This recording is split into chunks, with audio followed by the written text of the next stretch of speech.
सलीम साहब, आपकी जानिब आना चाहूँगी। सेंट्रल कॉन्ट्रैक्ट का ऐलान नहीं हुआ। अगर हम ख़वातीन की बात करें तो जब उनकी आयरलैंड के साथ सीरीज़ थी तो उस वक्त उनके सेंट्रल कॉन्ट्रैक्ट का ऐलान हुआ, लेकिन अब तक जो अगर हम अपनी मेन की बात करें तो उनकी सेंट्रल कॉन्ट्रैक्ट की अनाउंसमेंट नहीं हुई। तो आपको क्या लगता है, अब क्योंकि T20 में बाबर और रिजवान को शामिल नहीं किया गया है, ए कैटेगरी में बरकरार रहना उनके लिए कितना मुश्किल है, क्या चांसेस हैं? देखिए, अगर आप मुझसे पूछें तो मेरे ख्याल में तो बाबर को तो एटलीस्ट एक कैटेगरी में इनको रखना ही पड़ेगा। लेकिन जो पिछले दिनों खबरें चल रही थी वो इस तरह की थी कि जी जो तीनों तर्ज की क्रिकेट खेल रहा होगा उसी को कॉन्ट्रैक्ट दिए जाएंगे। वैसे जो पीसीबी ने इस साल बजट में जो रिटेनरशिप बजट है वो काफी हैवी इंक्रीज किया है, और जो कॉन्ट्रैक्ट है वो भी 25 के बजाय 30 खिलाड़ियों को दिया जाएगा।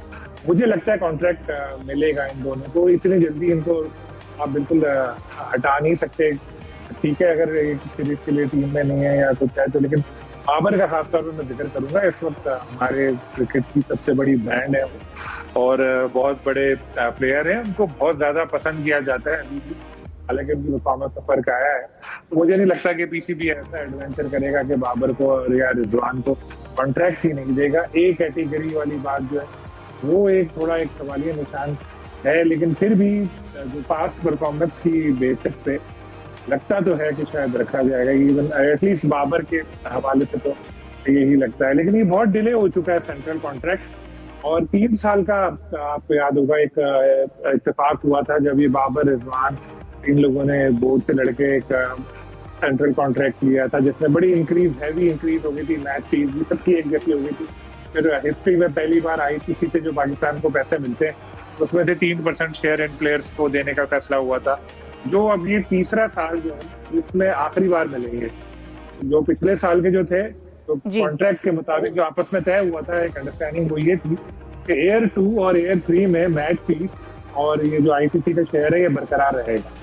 लेकिन अब देखें क्या पता, पीसीबी ने जो बजट बढ़ाया उससे इशारे तो मेरे शायद कहीं इजाफा हो, लेकिन जो कॉन्ट्रैक्ट हुआ है वो वैसा है। फिर टीम की परफॉर्मेंस भी ऐसी है, और अब काफी ज्यादा हो सकता है कुछ फर्क पड़े, कुछ चेंज आए। क्या दिमाग में चल रहा है सेलेक्टर्स के पीसीबी के, ये कुछ देर में पता चलेगा। लेकिन एक अच्छी बात आपको पता है, पाकिस्तान शाहीन्स ने आज मैच जीता जी।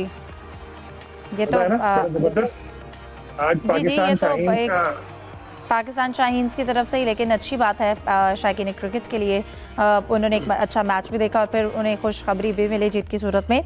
जाहिद साहब, आप इस हवाले से क्या कहना चाहेंगे?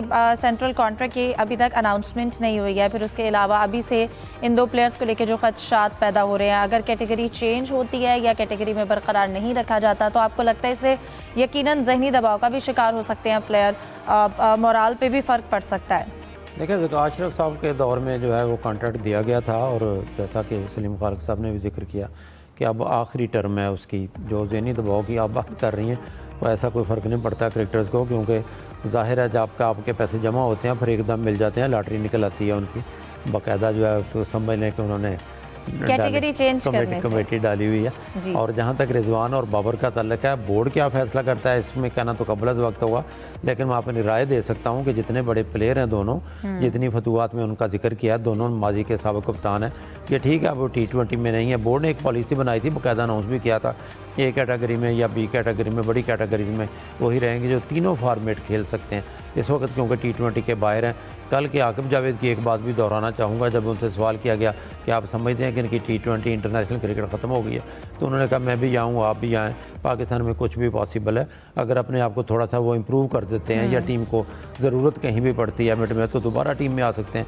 तो जितने बड़ी दौरों की सर्विसेज हैं, जितनी बड़ी खदमात हैं, फिर हम बार बार अक्सर जिक्र करते हैं बाबर आजम का, टीम में इस वक्त वाहिद प्लेयर वही है जिसकी फ़ैन फॉलोइंग ज़्यादा है, क्राउड पुलर है, स्टेडियम में नारे लगते हैं तो वो बाबर आजम के लगते हैं। तो इनका फ़िलहाल हो सकता है क्रिकेट बोर्ड जो है एक दफ़ा और चांस दे उनको, और एक कैटेगरी में कोई इनके तीनों के साथ, दोनों के साथ मेरे शाहीन शामिल हैं, तो इनको इसमें बरकरार रखा जाए। लेकिन नए खिलाड़ी हसन नवाज जैसे जितने भी आए हैं, इस दफ़ा चांस है कि उनको भी C या D कैटेगरी में शामिल किया जा सकता है। सही। यूसुफ, आप इस हवाले से कुछ ऐड करना चाहेंगे? देखिए, एक बात तो कन्फर्म है कि तनज़ली शायद मुझे होती नज़र नहीं आ रही दोनों की, लेकिन एक बंदे की जो तरक्की वो तो कन्फर्म है, वो सलमान आगा।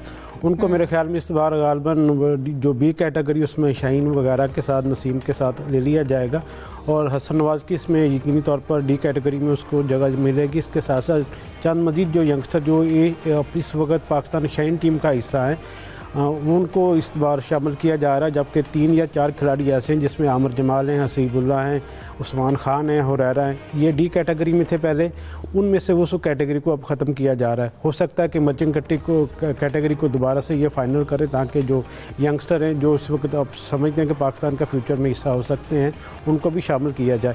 लेकिन ज़्यादा से ज़्यादा जो इनकी फ़ीसों में इजाफा वो मुझे दिखाई नहीं दे रहा और सेंट्रल कॉन्ट्रैक्ट का ऐलान भी मेरे ख्याल में 2 या 4 दिन में आपके सामने आ जाएगा।